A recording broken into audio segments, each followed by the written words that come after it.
Guys, we're having a leak. We're having a leak from the Ministry of Labor. Whoever leaked the document, we don't know.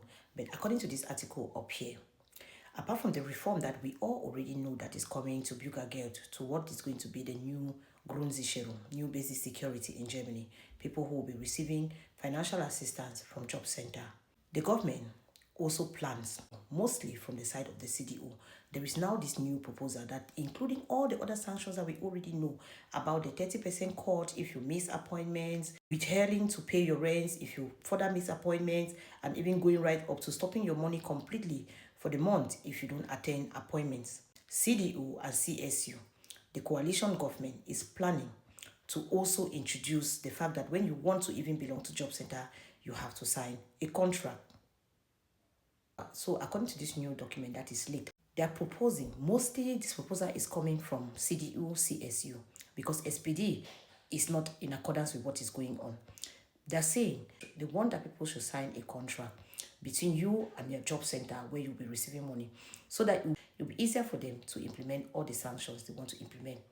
But on the other side, with this leaked document, most Arbeitsagentur, most job center now, they have seen the document. Most of them are trying to deny that they don't want no document because it's going to cause a lot of lawsuits. Remember, in any government where there exist sanctions, people will also come to challenge these sanctions. So they are going to have increased lawsuits from what they're having now. Right now, most municipalities, most job centers are already complaining that they're having a lot of social lawsuits that are going on. So if you're having anything that is contract binding, then it means you're giving the people who are recipients, the recipients of Bürgergeld, more grounds to be able to challenge your decisions.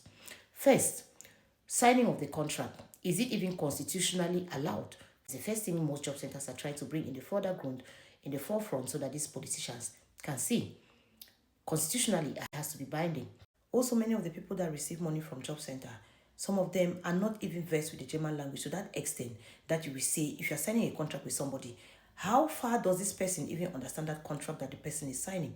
And these are the things that I always say, that don't sign anything you don't understand, because it is your right to not sign if you are not understanding. So this can bring more lawsuits, because if somebody violates the cooperation of the contract, the person can say, I never understood what I was signing, and it's going to hold grounds. In social garage, the person might be winning the government. So you see, it's going to be a double-edged sword. According to this article, the contract will allow them to be able to implement their sanctions. But on the other hand, they should also be ready to welcome more lawsuits. You have people with children.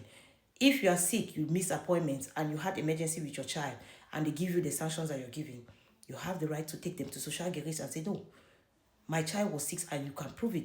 So all these things will be coming. You will see that people will even complain about discrimination, because it's going to show that people that are having, like disabled people that are taken care of, people that are having health challenges, people that are having children, that can easily get sudden change of appointments per day. If they have an appointment with Job Center and miss it, these people will have the right to say, I missed the appointment and I missed it because I couldn't do otherwise.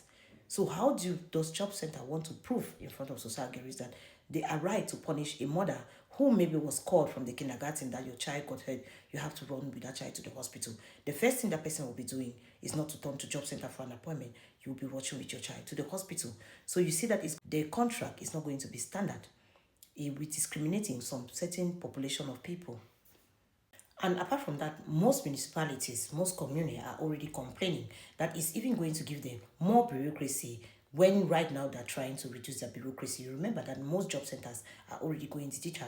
By the time they want to start doing contracts, they will be doing contract reviews. They have to employ people that will be translating these contracts to people who don't understand the German language very well. So it's going to be increased bureaucracy for nothing. And some job centers have already contacted the chairman of the Federal Employment Agency, the Frau Nahles, to ask that this document that we are seeing, how far is it true?